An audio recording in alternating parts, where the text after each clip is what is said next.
Thank you so much, Kenny. I really appreciate the invite.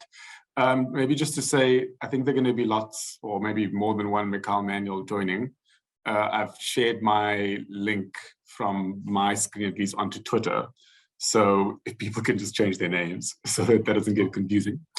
But that being said, I'm a member of the Democratic Alliance, as well as a city councillor at the moment in the city of Cape Town, and I serve as the chairperson of what we call urban mobility, which is a sexier name for transport, essentially. And so our job really is oversight of the executive in the city. And then my background before I came into public office was all in transport, essentially. I hold a master's in civil engineering, where I focused on the political economy of public transport at large, but then also bus rapid transit, minibus taxis, scholar transport, green mobility, local government capacity building, all that kind of a what's it called, focus area. So this type of topic is really makes me very, very excited. So I'm looking forward to the discussion. Starting off, I think that we can all, agree that rail has declined, as you now see that, everywhere. It's in the new draft policy, and we're also starting to see quite a lot of common threads around what the solution looks like. We see a lot of talk about devolution. We see a lot of talk about allowing private actors to participate in the network. But I do think that there's still quite a fair amount of onus put on PRASA as it currently stands, or at least the National Department of Transport as it currently stands, to run plan, operate essentially the contracts behind the scenes for the rail function in the country.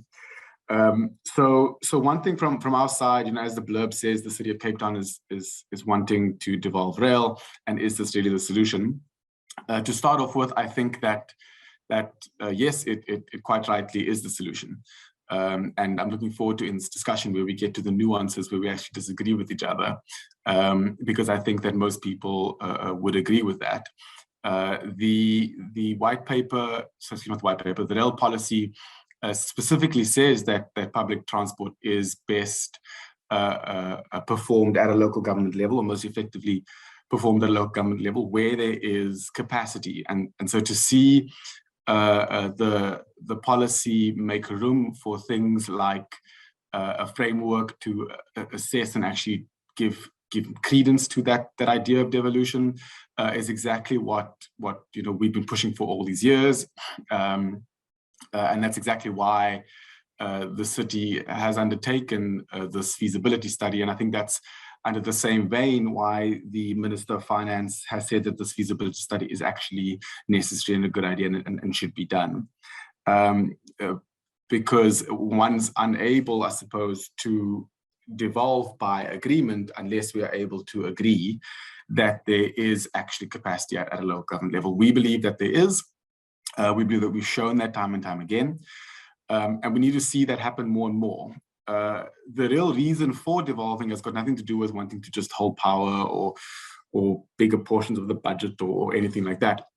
It's the fact that local governments are able to better align planning, land use, other modes of transport, scheduling, all those kinds of things. When you have all of that under one house, as is done best practice globally, then it is inevitably you find better efficiencies, cost reductions, and more passengers being encouraged to use the services because they can cross over quite easily. So it really is global best practice to have public transport run at a local government level.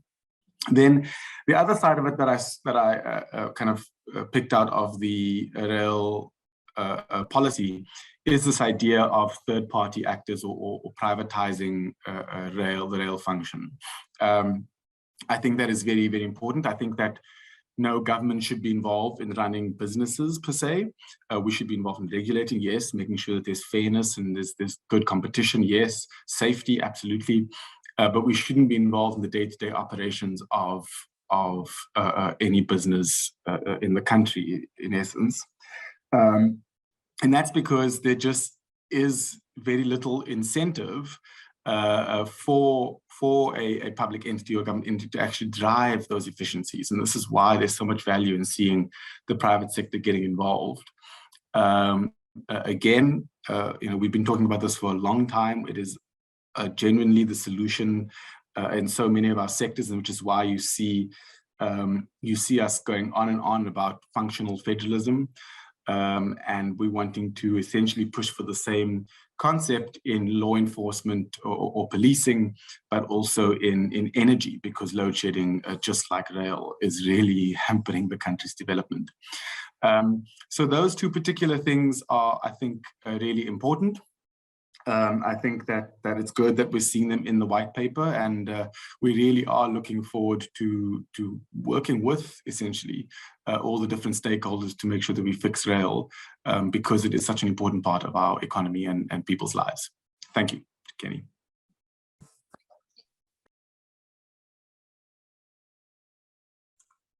Thanks, Mikhail. That was in a nutshell. Thank you very much for sticking to the time. Jody. Thanks very much, and thanks, Kenny, for putting this discussion together.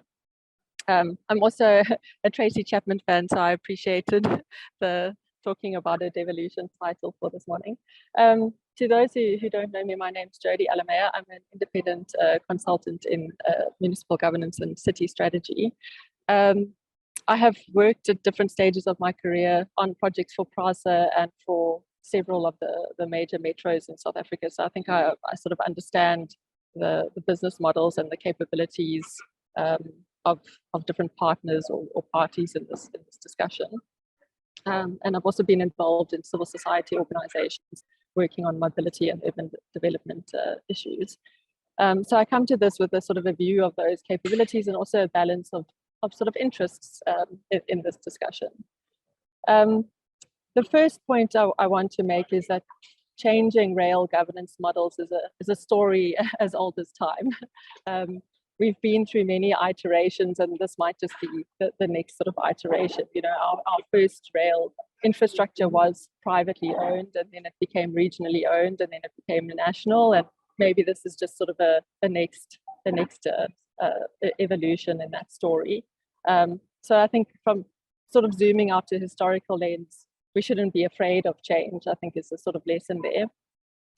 But we should also look to why we made choices to change the operating models at previous times and not repeat mistakes in history where certain models weren't actually suitable for our context and our environment. Just because something works in another context doesn't mean it works here, and there were reasons why we chose to change our governance models at specific points in history, and we should go back to those history books and understand it. But like Mikhail says, the sort of regional or metropolitan transport authority is the sort of global choice at the moment, and you know, it's sort of opportune for us to also understand why that is and why that works in current sort of metropolitan environments. The next point I'd make is that when we talk about devolution, the current PRASA operating and funding model will not be devolved in its entirety to metropolitans. And I think a lot of people looking at this just assume that sort of all PRASA assets, all its subsidies, all its land value capture opportunities, all its staffing, all its ticketing revenue, all of that will just be kind of transferred to a municipality. And I think that's a very dangerous and flawed assumption to make.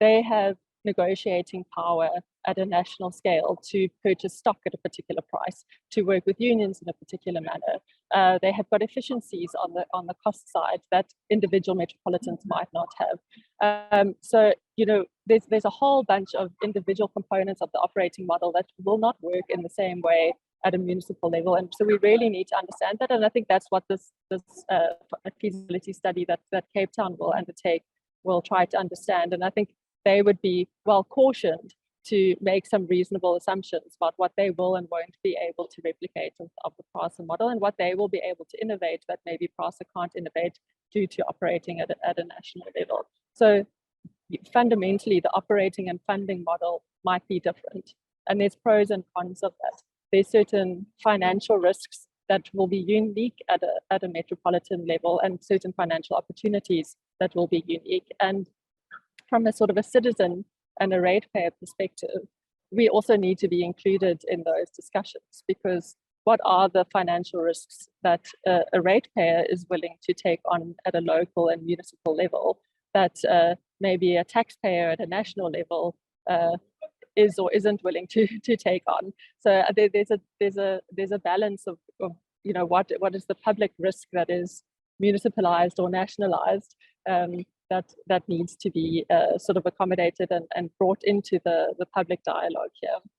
And I think a lot of the move for taking things to a local level is fundamentally at its core about coordination failures. It's about the inability of municipalities and state-owned enterprises and provinces and national government to coordinate around land use planning, around safety and security, around integrated ticketing, around auditing of functions, around all of these things. So, you know, we have to, as members of the public and members of the sort of technical field, also ask, are we willing to take on this additional financial risk potentially? Because those in charge of governing have fundamentally failed to coordinate amongst themselves. Another point I'd make, and I think, you know, Mikhail spoke about this, is around the capabilities, and these feasibility studies will look into capabilities. There's a number of different capabilities it takes to operate rail. There's obviously operating the trains, operating the services, and these feasibility studies will look at different models in terms of, is it concessions, or is it the sort of Metrorail service? Will it be integrated with BRT in a sort of operator model, or will it just be integrated on a back end from a ticketing and auditing manner? How will the commuter actually interact with that as an integrated service?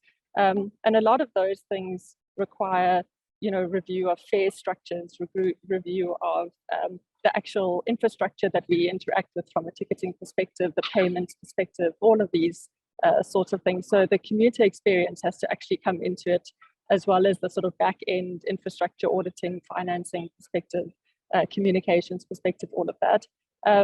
But there's also the fundamental financial model of all of this.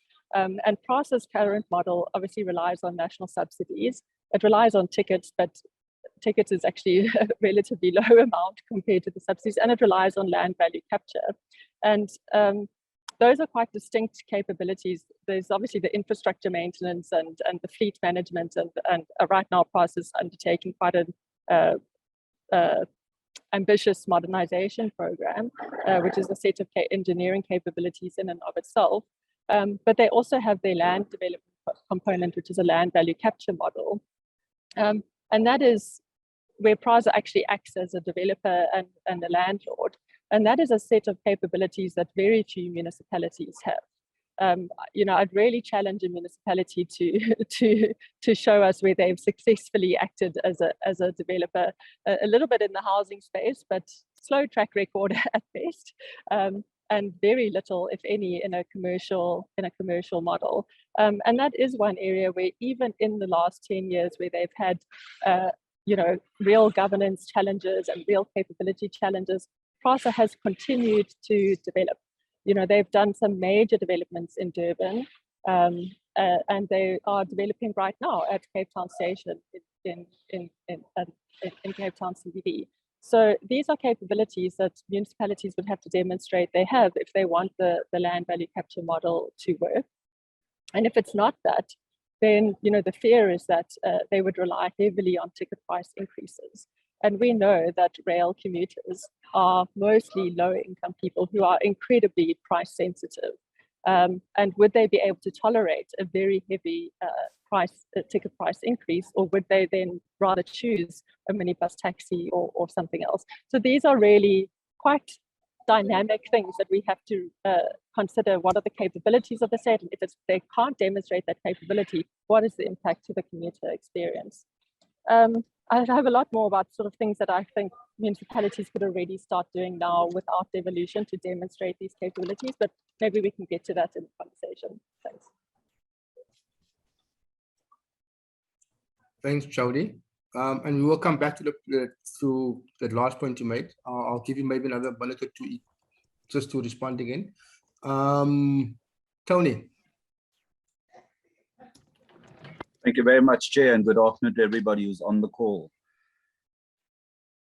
Any discussion about the rail services or public transport as a whole must look at what is the social benefit, surely. Because we're not today looking at the technicalities, whether it's better this way or that way. We're looking at what does the society require.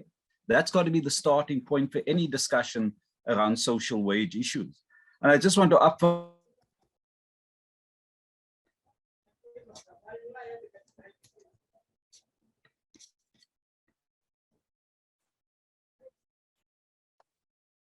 I've lost Tony actually. I don't know whether can anybody hear? I can't hear.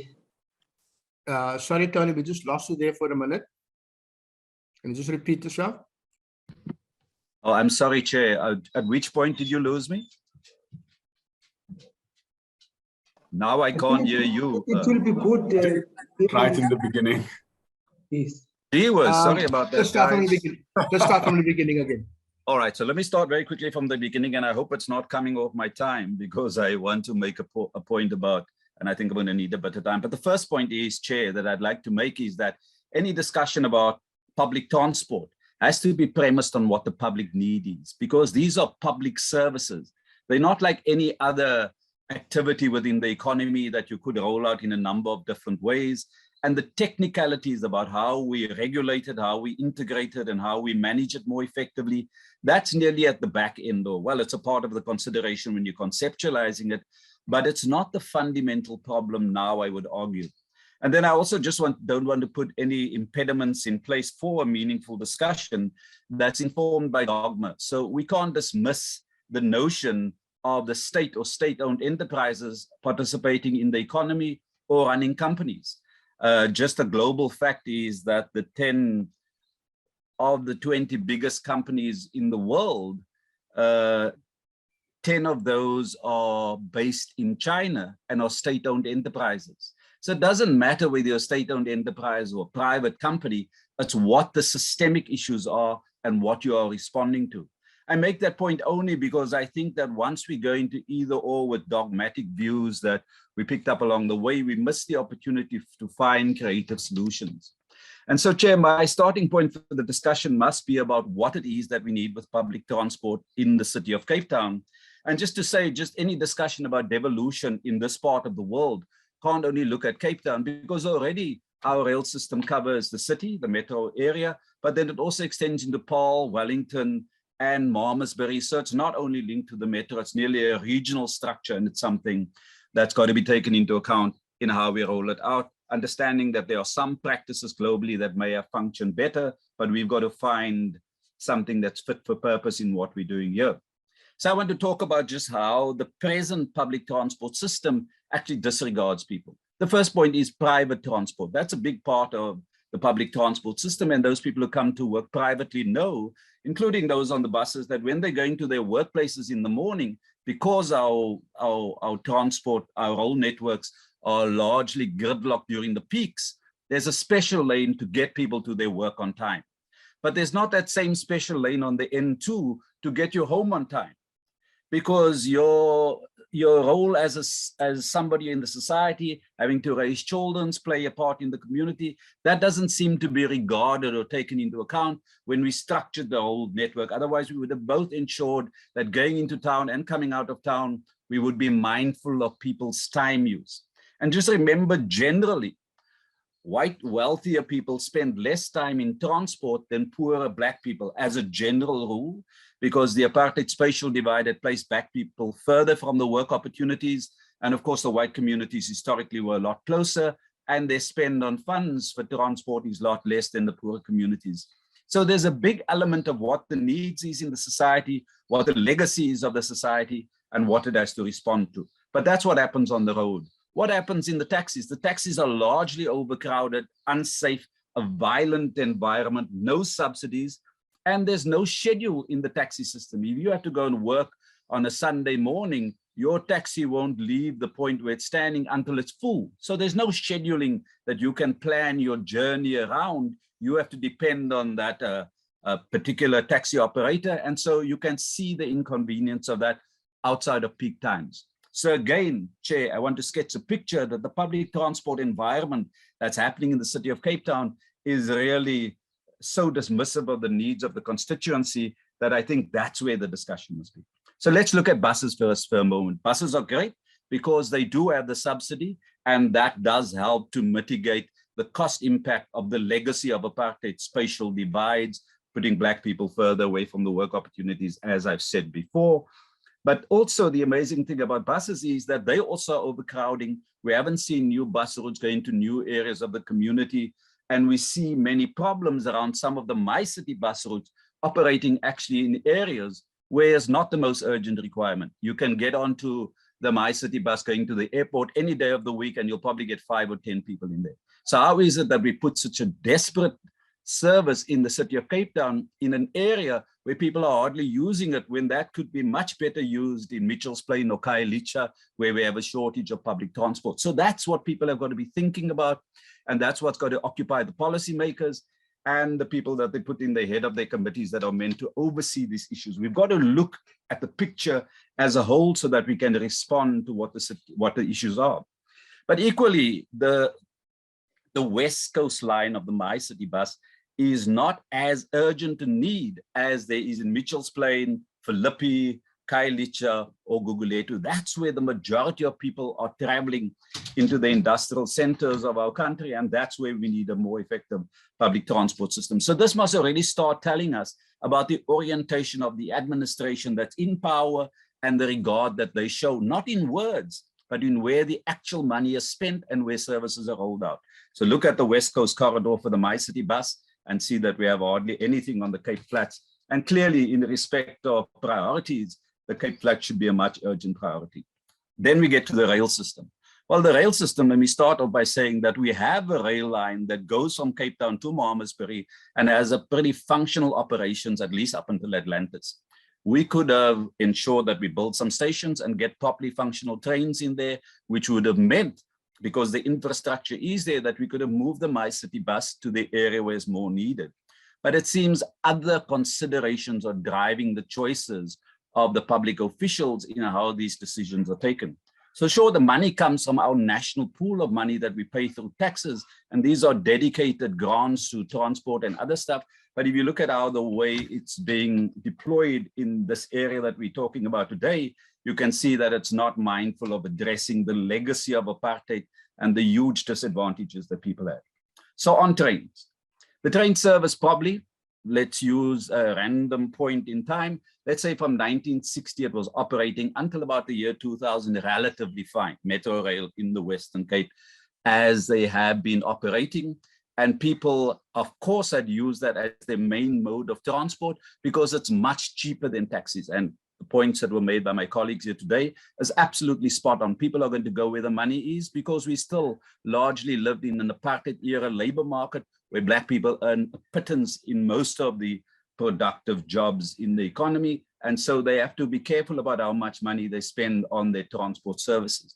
So what had led to the collapse of the transport service? Well, this is a service where the average age of the trains are 30 years old that's running on the metro lines. Of course, there's the exceptions, the few new sets that we got in that's randomly running here and there. But at a systemic level, the train sets are old. We don't have the inventory to be able to deal with issues of maintenance and the upgrading and the repairing of a system that breaks continuously. And so we're unable to deal with it in a meaningful way. the maintenance issues and the corruption in the system had clearly caused many problems to a system that was fairly functional. And then, of course, there's this issue about the discussion today, which reduces the need for an effective public transport system to a political football. Because I haven't aired anything that reflects for a moment on the lived experience of the majority of Cape Townians that effectively need a public transport system that's going to help them and help the economy. So part of the reason why we don't have that is because of the challenges. But I think that must be taken into account. Of course, Transnet and PRASA, even though they're today two distinct corporate entities, they share many similar services. And so many of the rail lines are serviced by them, and most of the infrastructure belong to Transnet. So there's a complicated environment. There's issues about where do you cover the spares if you buy the new trains? How do you ensure that that is able to be maintained effectively and keep the schedules running on time? And then also taking into account of the fact that whilst you have an integration between public transport and freight transport, there's a big challenge that's got to be fixed in the freight transport arena also, because that's curtailing the growth of the economy. So mobility, both for people and freight, has got to be a key part of what this discussion comes up.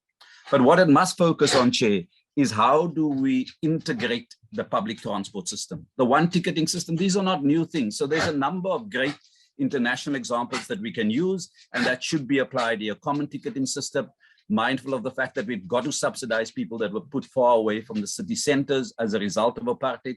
That's a tab that we must always pick up. So you can't go ahead and privatizing that unless you want to privatize the responsibility for dealing with the legacy of apartheid, when the state must do that, subsidizing in some form, but making sure that there's social capital being deployed to assist those people. Now, there's been some discussion about the national rail policy, the new rail policy today, and I think the colleagues are right that it's come from cabinet now in 2022, and so it's going forward. A number of the points that were made could be attributed variously to the national rail policy or to the national development plan. But again, I want to say, let's focus on what are the key problems leading to the crisis in trains. Well, it seems the first problem is the rampant looting and vandalism in the system. How do you stop that? Sorry, Tony, another 2 minutes for you. Okay, so how do you stop that? You need effective intelligence service to tell you, because these are organized criminal syndicates that are stealing from the rail system and are selling it. So you've got to deal with that more effectively. And even though we have massive resources deployed to it, whether it's the Metro Police in Cape Town or SAPS, or the private security agencies, they're unable to deal with that problem. So moving it from one level of government to the next is not going to address that. Why not? Because there are those criminal syndicates that are tied to politicians at all levels of government. But there's also the problems about the taxis who have an interest in the train service collapsing. They get more customers, they make more money. So inherently, as we've seen in the latest court case, and hopefully that will expose who the taxi bosses are behind commissioning these people to burn down the train. So that's one of the biggest problems. Of course, there's been mismanagement and there's been corruption by the employees of Metrorail who've been responsible for that. Then the whole-scale looting and burning of the train system, that is clearly somebody who doesn't want it to be functional. And so that's an issue that has got to be addressed. The question about how do we maintain the services, what's the maintenance programs, all of those things. The economies of scale is much better to provide the support and the interchanging between parts and making sure that your different carriages that you have a similar kind of infrastructure. Because what we've had in the past, people buying, as we've seen in the city of Cape Town, there was a big investigation with Melissa Whitehead about the purchasing of the buses, the electrical buses, and they were off spec. There were all kinds of problems. And part of that is because if you don't have national planning about the interchangeability of that key components of infrastructure, what you do is you have a problem where people who are responsible for procuring it at different levels are more concerned about kickbacks. One more minute and I'll close up, Chair. So that's the issues we've got to address. The final point is the matter of scrap metal. We've got to completely ban the purchase and the selling of scrap metal, because that's going to solve the infrastructure. Final point is that it's not about what level of government we move it to. It's about effectively addressing the problem areas that's obvious and clear for everyone. Because even if we will move it to the city of Cape Town or to eThekwini or anywhere else, if the money doesn't follow it, you can always come back. Thank you, Chair. You can always come back. The last point that was a very good point that you made. let's move on to Lulama, and then what I'll do is I'll come back to all of the speakers and just give everyone just a chance to respond to some of the things that were said. Is that okay with everyone? Lulama? Good afternoon to everyone, and thank you very much for the invite to be part of this debate and discussions. And I would like to commend the institution for actually having arranged such a discussion in the form of a debate. As you have said, my name is Lulama Mvimbi. I am the member of the provincial legislature of the ANC in the Western Cape. I'm also serving on the Standing Committee on Transport and Public Works in the provincial legislature. As a matter of fact, actually today we are having public hearing on the Western Cape Transport Infrastructure Bill today in George. As a result, at some point, if I disappear, you must know that I must actually attend to that program director. As a point of departure, Chairperson, I would like to indicate that we support a public transport that is integrated. In other words, we believe in an integrated public transport system that inter alia involve your buses, your taxis, as well as rail for the commuters. And this kind of integrated transport system, it must be safe, it must be reliable, it must be affordable, and it must be efficient. And there must also an equal treatment of all these modes of transport. They must not be biased from one to the other, either in terms of subsidy and also in terms of other forms of support. We believe that there should be an equal treatment of this. And of course, as of date, statistics shows that and prove that about 2/3 of the commuters, they are actually using your so-called minibus taxis. 2/3 of commuters, either they go to work and they go to all kinds of places. And the other 30% is between buses and rail. And to date, for the purpose of the debate, rail is believed to be between actually even less than 10% of that is actually being used by commuters. So now that means that in the equal treatment of these mode of transport, there should also be some kind of in an equitable way as well. And also we believe that commuters must actually feel free to use any mode of transport without being coerced, either through material means or through political means. And also people must use this mode of transport by choice, not by force, through various means. But now, if we come to the actual debate on the issue of the devolution of rail in particular, now, as we all know that they are, in terms of the law, it's the provincial government and national government are the state organs that are actually empowered to deal with the issue of rail. And then also it's up to national government to devolve the function to local government. Now, before that devolution must take place, there must be a strategy, there must be a devolution strategy. And that devolution strategy is also involves certain criteria. And those criteria, among some of the possible criteria, should be the track record as well as the capacity to be able to deal with the rail system. Now, I think as we stand, I don't think even either provincial government nor local government has got a track record, no experience of having run the commuter rail system. In our province specifically, it has always been PRASA or it has been Metrorail. But of course, that is for that reason that part of the strategy will be to develop a feasibility study. And out of the feasibility study, we are going to determine whether does the particular entity, especially in the form of local government, has got the capacity to do that. And any kind of discussion to the effect that a certain municipality or metro is able to perform that role, that responsibility, is actually premature and is actually putting the horse before the cart before the horse. if there has not been any capacity. And it's actually borders on actually mischievousness, because it creates an impression that a particular municipality or particular entity will be able to deal with it without a feasibility study. The feasibility study must tell us that, look, this entity is able to deal with that, is able to perform this function of commuter rail.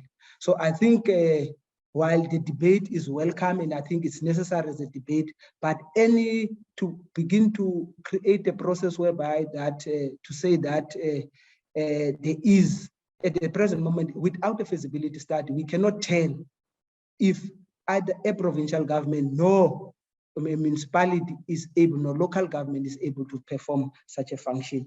So for the benefit of time, for the sake of time, I'm going to stop there, Chairperson, and then maybe I will wait if there are other questions and other points that are actually, that might be raised from the panelists or for some people who are actually participating or listening. Thank you, Lulama. So what I think we can do, if we have some time, is just to give each one of you maybe a minute or two, to respond to some of the statements that were made. And what we'll do is we'll start with Jody, if you want to respond to anything, then Mikal, and then Tony.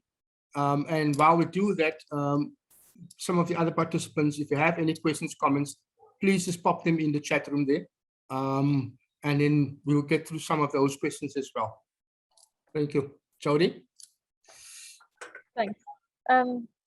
Yeah, so I think there were a lot of very valuable contributions, and I appreciate Lulama also outlining the national process. I think, there's going to be two processes happening at the moment. There's quite a top-down national process of understanding what are the institutional capabilities and the operating models and things like that that would warrant a devolution. And then there's the sort of bottom-up, but municipality being the bottom-up process of a feasibility study. And I think, Tony has quite rightly said, well, where is the commuter in this, and where is the commuter needs and evidence of actually valuing and demonstrating a historical track record of valuing commuter needs in this. And I think that is very important, and we can wrap ourselves around a tree with what were previous decisions around BRT and all of that. But the fact of the matter is, a lot of people's lived experience right now is a lived experience of trauma and disservice and uncleanly and difficult and traumatized experience of commuter experience and access to the economy and access to the city. And that needs to be a part of the conversation and a part of the sort of valuation of who is best placed and has the right principles to actually provide this service and this function. And I also just want to acknowledge Tony's point, which I think warrants further discussion, which is this is a region, the physical infrastructure is regional and municipal boundaries might not exist. But I, for example, live in Paarl, and I used to use the train when it was running nicely to go from Paarl to Cape Town. So I'd like an answer to how that will work if it's devolved to metro level, just quite practically. So yeah, I appreciated him bringing that one in. I do want to come back to kind of what can be done now, but let others do the response thing, and then we can maybe come back to that. Thanks, Jody. Just to say, that's a very good point. I've been thinking about the same thing. Devolution is more regional thing, but the Western Cape, I think some of the other speakers made the same point. The Western Cape is quite large, so we get the trains to Paarl as well.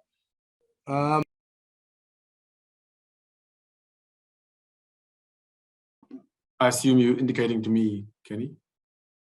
Cool, okay. So I think that a lot of the inputs were quite valuable, and I do just want to kind of get right down to, like Tony was saying, the crux of the matter. I will say there was a whole bunch of stuff about my city and Cape Town's, what's it called, spatial design due to the apartheid government, and absolutely, we want to see those kinds of things being fixed, and it's exactly why we are expanding phase 2A out that way. And in fact, when it comes to my city phase 1, for example, the Atlantis route is oversubscribed. We're looking for ways to add more buses there because of the massive demand up the West Coast for public transport. So I think there's a couple incongruencies there that were mentioned, but nonetheless, I think there are two real cruxes here. One thing that Jody mentioned, which is what we're essentially looking at is a failure of our governments to coordinate amongst themselves. And I think that there are lots of examples of that, because even if we do devolve, we're still going to end up with quite a bit of intergovernmental cooperation that's going to be necessary. And this problem is still going to be there, and we've got to find a way to solve that. We can look at something like the rail enforcement unit, which Cape Town, the Western Cape government, and national government all kind of worked together. We did the same thing with the buses, and that fell apart because national government pulled out. The initial attempt to try and do this feasibility study, there was some disagreement about the terms of the study, and so that also fell apart. And so there are plenty of examples there where as the Democratic Alliance, we are keen and eager and open to work between our governments, but we're seeing that kind of falling apart here and there, and we have to find ways to improve that. And I think that we are so committed to it. So, but that is one of the real cruxes. It's still going to be an issue post any devolution, and we have to find an answer to it. And the other thing really is what Tony mentioned, and that's just corruption and incompetence at PRASA and at national government. That's what it comes down to. But I don't think that we should be devolving functions simply because someone else has failed at it. I think that we should be devolving functions because it is best practice.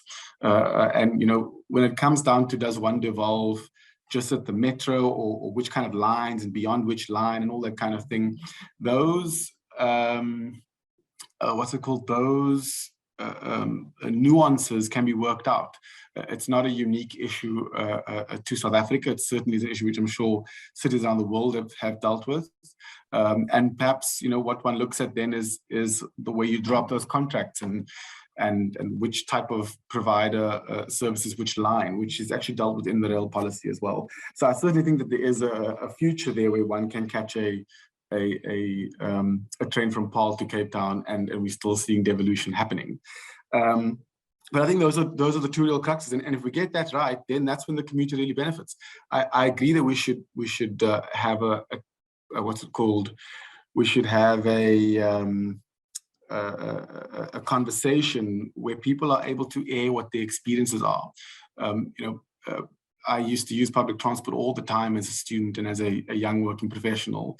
I never had a car. I do now, unfortunately, because I have to be in many places in short spaces of time between. And the public transport system doesn't serve the commuter. I think we can all agree with that, and we've got to find ways to fix it. And there are a bunch of reasons for it. There's the subsidy from national government for buses hasn't kept up with inflation, for example. And so we see private companies having to kind of find innovative ways to actually provide more of a service. And this is where the private sector really has a big advantage. Because they're constantly looking for efficiencies and kind of trying to keep their brand attractive to customers. So I think that what we really need to hone in on is one, the fact that national government has utterly failed at its mandate, and two, that we need to find a way to work better together in between different levels of government, and that we really need to get this function devolved, and yes, devolved to a degree which makes sense and which actually helps the end user. That needs to be our main concern. Excuse me. Thanks, Mikhail. Lulama, you want to add anything or respond to anything? Tony, want to respond to anything? Yes, Chair. Thank you. Thank you very much. Given that this is a public discussion, I think we must just clarify the points that we do make for the public. The first one is that there are massive corruptions across the country. I agree with the points that says national government and PRASA and Metrorail has rotten to the core. But let's not forget that this is a feature of our country. The Melissa Whitehead in the city of Cape Town, and I can list many other examples of corruption. It's endemic across the society and politicians in particular. And so we as a society should be more mindful about the politicians. Let me make a point that I think illustrates the the differences in the logic that we applied. Mikhail says that the West Coast line is oversubscribed. Now, great, I agree, we do need more buses there. But I don't know why that point is made. Is that point made to justify why it was the right choice to give the West Coast buses? Because I guarantee you, it would be more than double and triple subscribed if you'd put the similar bus service in the Southeast Metro on the Cape Flats, because there's just so many more people. But again, here, when we had the discussions, when there was the conceptualization of the plan, we asked for the numbers that would justify the placement of that. We never got any of the numbers, and they just forced through the decision there. So there's many problems on all scales. So the only point that I want to make is that we shouldn't, as a society, be misled about a false argument about what level it is going to be governed from. What we should say is there's got to be specific and regular and adequate funding. It's got to take into account the challenges that exist in the commuter requirements of our people. And that's what's got to drive it. And we've got to build effective institutions, coordinated and regulate how they function. So that should be the starting point about making it work properly. What the best model is to achieve that, that should be the outcome or the consequence of our discussions. Now, everybody's made the point that there is a reflection on the devolution model in the national rail policy, and there's going to be a specific policy, I understand, that's going to be fleshed out in more detail to deal with that issue. So here again, it's a second study we're doing in the city of Cape Town about evolving Metrorail to the city, the provinces also. And so I want to say that it seems a lot of that noises was made for political purposes, because I don't hear any of the detailed noises that respond to the challenges. More effective policing, closing down the bucket shop, scrapyards that are buying in a lot of the damaged infrastructure. There needs to be credible, proper plans to deal with the fault lines in the system at the moment. But just to say that the debate is whether it's national or provincial or metropolitan based, that's not the solution. There are too many configurations and eventualities to take into account than to reduce it to that. So Chair, I think a great job by the Catholic Bishops' Conference, an important discussion, a lot more detail I think must be fed into the process, and a lot broader considerations taken into account to make sure we speak to the needs of our people. Thank you. Chairperson. Thank you, Lulama. Sorry, my apologies, I missed you when you called my name. A quick response from you. Okay, yeah, like while I was really expecting maybe that Mikhail was actually going to address the question of experience, competency, as well as meeting the requirements if this function has actually been devolved to local government level. But of course, I did not see any of that, him addressing that, whether have they got a track record and they've got experience and they've got the skill to run that. But obviously the normal political noise they make of incompetence and corruption, that's normal. That is a normal political rhetoric that is known. But I would have thought that he was going to address the issue at hand, that do they have the capacity, do they have the track record, do they have the skill if this function has actually been developed to them. But of course, that's why I was saying that at some point for them to have actually saying that they are ready for this, it was a bit ingenious and actually mischievous, because until such time that there is a feasibility study, and the feasibility study, that's the one that's actually going to outline whether they've got the capacity, they've got the competence, and they've got the skills to do this function. I thought that maybe he was going to touch on that, but maybe for some reason he might have forgotten to raise that. Thanks, Chair. Thank you, Lulama. Let me just at this point just go before you respond, Mikhail. Sure. There are a couple of questions and comments from the attendees as well. So I'd like just to get through some of them. Here's a comment from Yusri. So he says the city is extremely cautious about the subsidy on my city services. Rail service subsidies is on another level. I suspect devolution has to happen in much smaller steps so that cost and subsidies are understood. Also, regional subsidies have not been calculated prior to national some costs to regions, so that national HQ actual costs are not seen as too large. And then he's also asking, he says he's very confused. Is Council Manuel talking as a City of Cape Town councillor or representing the DA? He seems to speak for both. Very confusing. That's directly at you. You can maybe want to respond. I must now respond. Yeah, and before you respond to that one, it's probably one that you can respond to as well. Yeah, it was just someone was making the comment saying that the city's land use management planning for the future.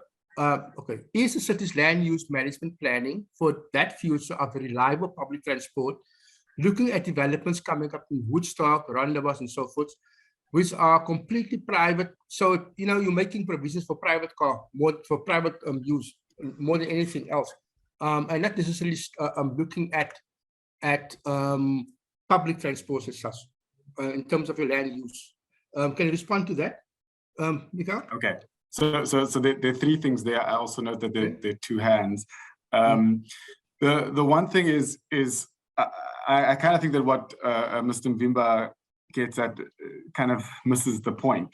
You know, the question here is how do we fix rail? And the feasibility study is entirely a purpose to try and get into the detail and to actually, you know, look at what and how and when we do this whole devolution thing and arguing for devolving it to local government level. There are plenty of anecdotal experiences which the DA-led City of Cape Town, and just to answer that now, I'm a DA councillor, so yes, I'm going to speak, you know, for the government or on behalf of kind of hold that balance between, yes, I'm the party and the party that governs here, so we can do both at the same time. I don't think there's much confusing that's there, but no one is saying that we've run rail before. That's almost like a non-starter question. No one is saying that. People are saying that, we are saying that we have proven that we can do My City phase 1, the only a system that is still working really, really well. You know, there's Ria Vaya, which kind of works here and there, but My City is the real standout. The other one is Go George, which is also, by the way, DA-led. In fact, it's actually run by the provincial government. And so therefore, and what we're also doing with phase 2A, going out to Mitchell's Plain and Khayelitsha, is we see us, you know, being able to implement good financial practices, good governance practices, which is all the prerequisites for being able to actually manage something as complex as rail. And that's the crux of our argument, the details behind how we do the contract and what the contract looks like, and et cetera, you know, that's what the feasibility study is about. So I do think that Mr. Mvimba is kind of missing the point a little bit. Mvimbi, excuse me.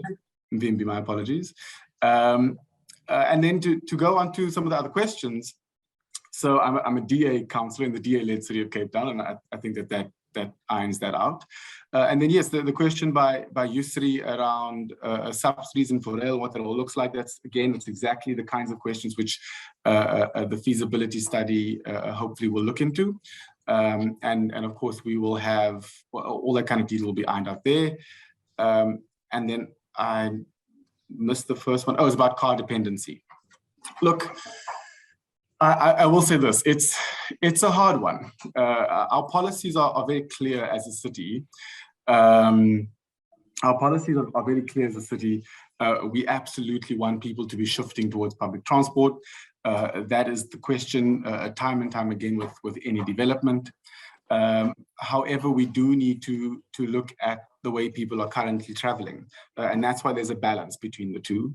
Our parking policy looks into that. And you'll also note that all along the Woodstock, Salt River area, we have My City running. There is a train line that runs there as well. Unfortunately, it's not very reliable. There are taxis and Golden Arrow that all run along there. So there are plenty of... Thank you. No. Why? No, don't sell it.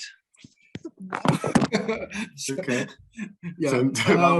But anyway, the point made is that one has to find a balance, and that's essentially what I'm saying. Okay, thank you. There's a couple of hands up. Mataba, you've got your hands up for quite some time, and then after that, Jody, and then Tony again. You all had your hands up. Mataba. Thank you, Mr. Facilitator. The name is Matawa Tamokonyama. I work for the Department of Transport. I just need to clear up something. I am not here representing the department. That's the first part. Secondly, I was invited, and I must say I enjoyed the discussions. But thirdly, I think I just also need to indicate that the presentation was quite good. It's just that the discussion is gravitating a little bit towards the political space, and I'm not a political person. But nevertheless, I just need to make a few inputs, and I'll be very short. One, I think the main question that needs to be answered is why devolution? Why do you want to devolve? Why do we want to devolve? It is the policy, of course, even of National Department of Transport that transport would be best served if it is devolved to the lowest level for purposes of integrated planning, and the other panelists have spoken about that. The issue here is there are a number of things that needs to happen before devolution. One of them, I think, one of the panel members call it feasibility, but it's actually due diligence. You need to do a due diligence to find out if there is capacity in the city or any sphere of government to be able to take the function. That is the most important thing. We ran through a process like this before on the roadside. DDG public transport. We went through when we dealt with the bus subsidies, and we dealt with the MyCity issues. The one issue that has always been coming, apart from the human capital, has always been financial modeling. Now, when you do financial modeling, always it came short. And the expectations from the city has always been that National should make good that shortfall. And that is the problem. This is the problem, even with rail.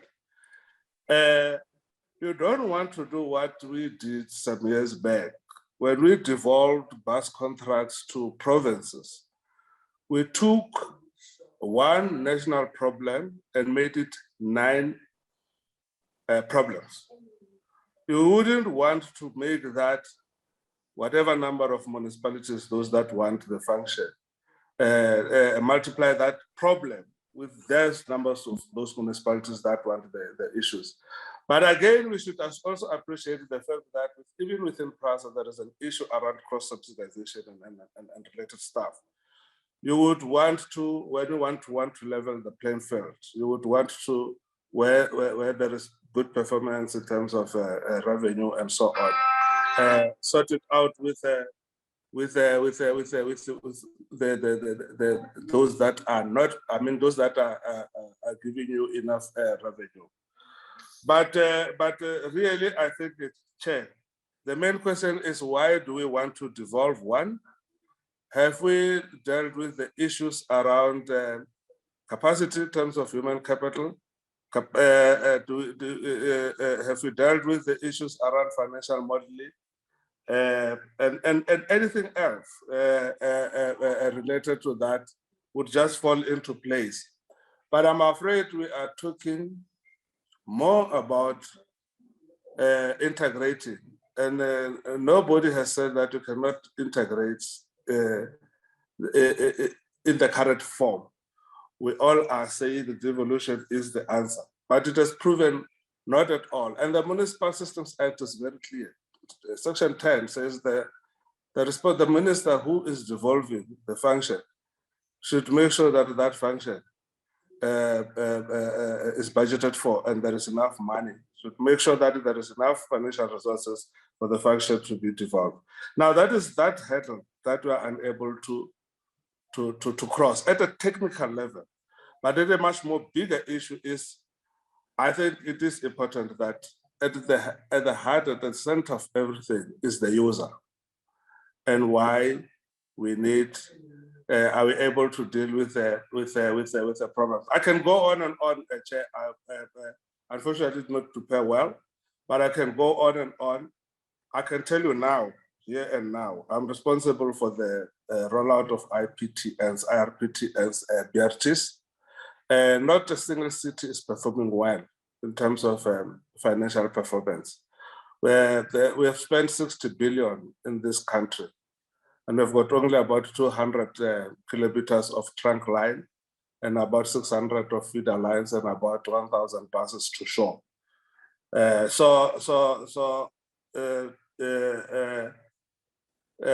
just as a fact, not a single city is doing well when it comes to the rollout of BRT systems. And we just need to reimagine or rethink those kind of models. Thank you very much. Thank you very much, Matabata, for your input. Jody and then Tony. Thanks very much. I wanted to respond to Yusri's comment around a sort of more incremental approach to this, but I think it builds really nicely on Mataba's inputs as well. And I really do think that metros can be taking a more incremental approach to this, maybe in parallel to doing the feasibility studies and things like that. And it speaks a little bit, you know, Tony spoke about these fundamental problems that need addressing. And, you know, so one would expect that while feasibility studies are being done, municipalities or provinces would demonstrate their capability in action, not just do the desktop work. So demonstrate the capability to protect infrastructure, not just rail infrastructure, but, you know, I was in Hart Bay this week and half the My City bus stop things are missing and things like that. So the city also has a problem with infrastructure theft of, you know, street lights and My City bus stations and things like that. So demonstrate to us, build trust that you do have the capability to deal with these problems that affect rail. On the integration that Mataba speaks of, the integrated land use planning and the integrated functions, there's a lot of work that can be done now that actually fits within municipal functions that we've done quite poorly and quite weakly on. You know, it's known that an improved rail service would benefit from more stations along the Metro Southeast line. More frequent stations would make it easier, more walkable, shorter distances to get to those stations. It would make for greater viability. That's something that's sort of been known and talked about for years. The Blue Downs rail link is something that's been known and talked about for years. Lots of planning work to be done on that. So get going with planning for that. Get going with all the other land use functions, all the other PTI planning, all of the other like enabling zoning and everything that can be done with that to like really show us your muscle on this integrated function that you say you want to take and want to demonstrate and have the capability to do. Likewise, on the sort of integrated ticketing side, as a commuter, I've never really understood the benefit of it. I feel like there's so much other trauma and difficulty in my commuter experience, but as an operator, I understand the benefit of an integrated ticket. For me, the biggest pain point right now is the day that, you know, a Monday the trains aren't working, a Tuesday the train is working, that unpredictability and unreliability of it. The wedge point to an integrated ticket is solving that problem for a commuter. Having that day that the train isn't working, a backup service available to them. Offer an integrated service, ticket service for them, that is that backup service that gives the city the opportunity to test a new fare structure, an auditing system, a payment mechanism, to transfer to an operator, to build out all of these systems that they're going to have to build out in the massive scale if devolution ever happens. And it actually solves a problem for commuters right now, today. Those are the types of things that I would take notice of and say, okay, there's a municipality that is serious about this, cares about the community, and actually has the capability that we're talking about that's needed here. It's not just doing a desktop feasibility study. Thanks. Thank you very much, Jody. Before you go, Tony, I just wanted to put those two questions out there,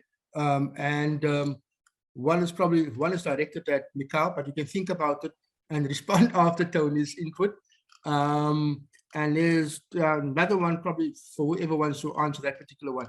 So the one is a question that's asking whether you, Mikhail, can confirm that the feasibility study that everyone is talking about will cost around 36 million. And what was the process of procuring that procurement, and what will 36 million buy? That's for you, Mikhail.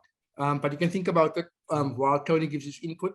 And there's another question, it's a general question. Someone just wants to know that, we were talking about best practices. So do you have examples of best practices in low-income countries like Ethiopia, for example?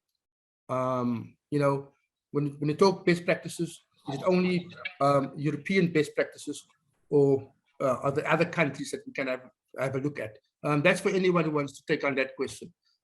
Tony, you first, and then Mikhail will respond to the other question directed at him. Thank you very much, Chair.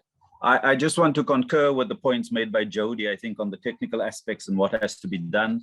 She's spot on. That's where the focus has got to be. But the one point I wanted to come back to is the fact that national government and the City of Cape Town and the provincial government must accept the fact that as far as public transport goes in the Western Cape government and the City of Cape Town and its other municipalities, they have all not covered themselves in glory. All have been contaminated by corruption, and all have seen the system collapse under their watch in the areas that they're responsible for. So, Chair, clearly, we can't leave the decisions around what public transport looks like in future to only the politicians, whether they're national or provincial, ANC or DA. They've shown themselves to be less than capable to deal with that. And I want to make one example because I know we're running out of time. The Western Cape, and our colleague here, Mikhail, is also speaking as a DA, so I think that this is a fair question. The Western Cape government knows that there are no buses, there's no mode of transport connecting rural towns with each other. So effectively, no tenders developed there, no environmental studies done, because they don't really care about those people. Those people have for years had to depend on standing at the back of buckies and the accidents and the stuff that go along with that. So I'd like to know from the DA, very pointedly, given their failures in the City of Cape Town, why have they not done a feasibility study for the rural areas of the rest of the Western Cape so that people can move between towns and can be mobile? Don't those people matter to them? Or is it only where they can get the big kickbacks from constructing the My City lanes here, or what Melissa Whitehead at her cronies had gotten from the electric buses? Thank you, Chair. Thank you, Tony. Mikhail, before you respond, just a comment from Yusri. So he says that the city has an existing agreement with Praza regarding developments surrounding stations and stuff. So he's saying that the city should prioritize station development to improve density with nodal developments. It's also saying that the city, it would demonstrate the city's intention to incorporate rail network development into city development and reduce urban sprawl and improve densities. I think it's the same thing that Jody was saying early on, that you need to grab those opportunities where you can actually demonstrate the capabilities that the city has. We don't have to go full bank into devolution, but before that, demonstrate that you can actually do these things, because some of these things are within your powers to do. Mikhail? Yeah. Thank you so much. So just to first deal with Yusri's comment, yes, I completely agree. That is our stock standard policy. We do it time and time again, and it's why you'll see in the CBD, for example, that there's developments happening. It's why you'll see in Claremont, right next to the railway line, there's developments happening, because we're implementing that policy. And then just the last thing, Tony seems to be relying quite heavily on anecdotal, once-off evidences and not sharing the full story, and really wanting to paint the DA with the same brush that he's painting the ANC and anyone else. It's because he's mentioned Melissa Whitehead's name 3 or 4 times now. I'm pretty sure he's trying to drive a point which is unrelated to the question of the webinar. But what's important to note is how we handle that situation. There were reports of mismanagement and corruption, and it was handled. And that's the distinction here. That we've got a track record of good financial management, good governance, and those are the prerequisites for where one can say we've got the capacity to be able to manage rail. The nuances of it, however, is what needs to be worked out by the what's it called, by the feasibility study. And then to address the question of, where's Cameron's question here? The cost of the feasibility study, the process of procurement, who was appointed and what it will buy. Our tender processes are completely open. Anyone can witness them. We report on any of our spending because it is public money. It's not our own money as councillors or as the council, as the city. It's the citizens' money. And so yes, that is roughly the cost of the study. It's completely open. The tender will start on the 1st of July. And that process followed our rigorous tendering process, and it's completely above board. So I hope that satisfies. But really, it just comes down to the crux question here: is that is devolution the answer? And this is really what Matabata was trying to get at earlier. And the answer is yes. Off the top of my head, I don't know. Off the top of my head, I don't know of any low-income countries actually that have rail which has worked in this function. I also would really hesitate to call South Africa a low-income country. I think we actually technically are a middle-income country with massive inequalities which need to be addressed. But certainly, where you see this kinds of a design, whether it's Bogota, whether it's parts of Cape Town where we're trying to get it right. Certainly, yes, a lot of European countries, a lot of Asian countries as well, where you have that kind of land use planning and these public transport networks, whether it's rail, et cetera, they run at less of a subsidy than in other areas. And I think what's important to note, someone made a comment earlier about, what's it called? It's so expensive to run and something like that, and therefore the private sector shouldn't run it. These modes are always going to be subsidized. They're subsidized everywhere around the world.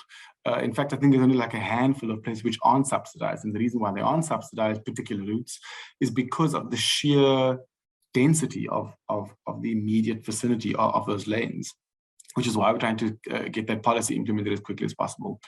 So what I'm looking forward to is seeing what the feasibility study says ultimately, since we now have this kind of momentum gathering behind private sector involvement and devolution to lower levels of government. Thank you, Mikhail. Tony, I see your hand is up, but I think it was just you forgot to put it down. I'm not going to give you a chance yet to speak because I think, I just want to prevent us from having just a conversation between you and Mikhail. What I'm going to do is, if there's anybody else that want to ask a question, we still have a few minutes. If that is not the case, what I will do is I'll give our speakers, and thank you very much for your input. Everyone was great. It was a good conversation to have. And we should actually have more of these conversations, especially around this particular issue. I don't see any more questions or any hands. What I'll do is I'll give everyone just a minute to wrap up. Last point, the point that you want people to remember when they leave this webinar. Let's start with Lulama. Just your last point, Lulama, and then after that, Jody, then Tony. Yes. Chairperson, sorry, I always miss you. I don't know, because I was actually going to maybe ask a question maybe before I make my statement. Maybe it was that because just while we have an opportunity with Councillor Manuel here, because he kept on talking about my city and its so-called successes. But I just wanted to check why has it taken so long for it to be actually rolled out to communities such as Mitchell's Plain and Khayelitsha? Because there seems to be only operating in the elite areas or the so-called affluent areas only, but where the majority of the people that need this public transport, there seem to have been endless delay, and then you don't find it in Mitchell's Plain, and also you don't find it in Khayelitsha. Why has there been such delays? Thank you, Lulama, for the question. Although I think the question is but unrelated to our discussion that we're having. Okay, no, that's fine. Then he doesn't have to answer it. That's fine. Okay, fine. But I will give you an opportunity. If I may say, Kenny, just in the interest of time, Lulama is welcome to give me a call. We can meet for coffee and chat as much as we want to. I'm always an open book. No, that's fine then. Then if I may, maybe as closing remarks, I just want again would like to thank the initiative, and I think it was a very good initiative. I personally have gained a lot out of it, and I hope that there might be other discussion of this nature on other topics as well. And of course, the issue of devolution, we are going to be watching it very closely and make sure that it's actually going to be a very inclusive process and not going to be an exclusive process. As we have seen with some of these public transport initiatives, they become more exclusive and actually very elitist in nature, while they were supposed to be serving the rest of the public, especially the poor majority. You'll find that at the end of the day, they just become exclusive and very elitist processes. We are going to watch the process very carefully and make sure that the majority of the people are actually involved in the process. Thank you very much, Chairperson. Thank you, Lulama. Jody, last comments? Thanks so much. Yeah, I think for me, we have to remember that this is going to be a process. And while that process is happening, we mustn't stop other initiatives that focus on improving the commuter experience in different ways. And to echo Lulama's point, that process needs to bring in the commuter and really focus on what commuter needs are, the traumas that commuters experience in public transport every day, and the ability of commuters to pay for a service.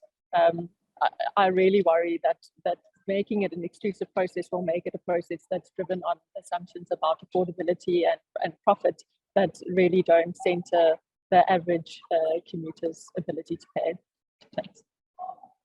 Thanks, Jody. Tony? Thank you, Chair. I suppose the point goes back to the start.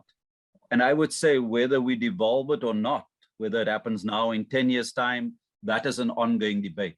The discussion that most working class people want is, when is the transport experience going to be better? When is the trauma going to be minimized, as Jody points out? And we know who's responsible for that trauma. National Department of Transport has shown themselves to be a disaster, but so also the governing party in the city of Cape Town, who's meant to provide in certain areas of competencies that public transport. They haven't done that. We haven't got any response to the question about no public transport in the rural areas in a provincial government that's controlled by the DA. So clearly they're not able to do it. And what we've got to do as citizens of the country and of the province in our organizations is make sure we're involved in this and we hold these levels of government to account, because they'll do exactly what they did with Melissa Whitehead in 2014. The issue there was that she was placed on a holiday for a few months, a paid holiday, and then all charges against her were dropped. So there was no clean governance. So don't mislead the people on the score.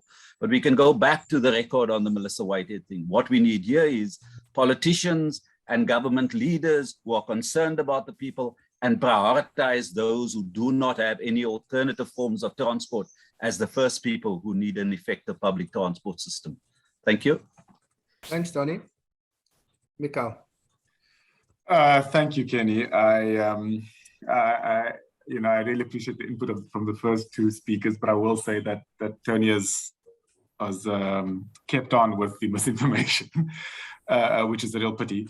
I forgot about the Western Cape question. I'll be totally honest with you, I don't know the details behind it. And once again, I'm more than happy to grab coffee with you, Tony. And we can continue to chat about it there.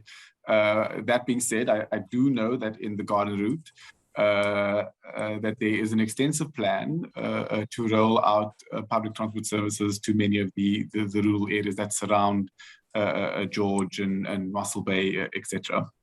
So again, we must just be careful of misinformation. That being said, to answer the question here, I think that the most important part of this is that functional federalism is becoming, normal. Where national government, like Jody explained earlier, from whether it's top down or bottom up, it's this question of devolution and private sector involvement in traditionally what has been something that the ANC has really protected is becoming normal, and we're asking it more and more. I'm looking forward to seeing the feasibility study being concluded, because that is the first step in actually improving rail services in the city of Cape Town. And, you know, we'll see it happening in other DA-led governments as well, where it makes sense and where there is capacity and where we can reach agreement. These are the tenets of the Constitution, really. And I really think that what's important here is that, one, the city of Cape Town is undoubtedly the best run metro in the country, and to see us leading this debate as well really is the best kind of way to serve the people of South Africa and those that use public transport all the time. But thank you very much for organizing this, and I look forward to a follow-up discussion and the coffees with Lulama and Tony, so we can continue the discussion.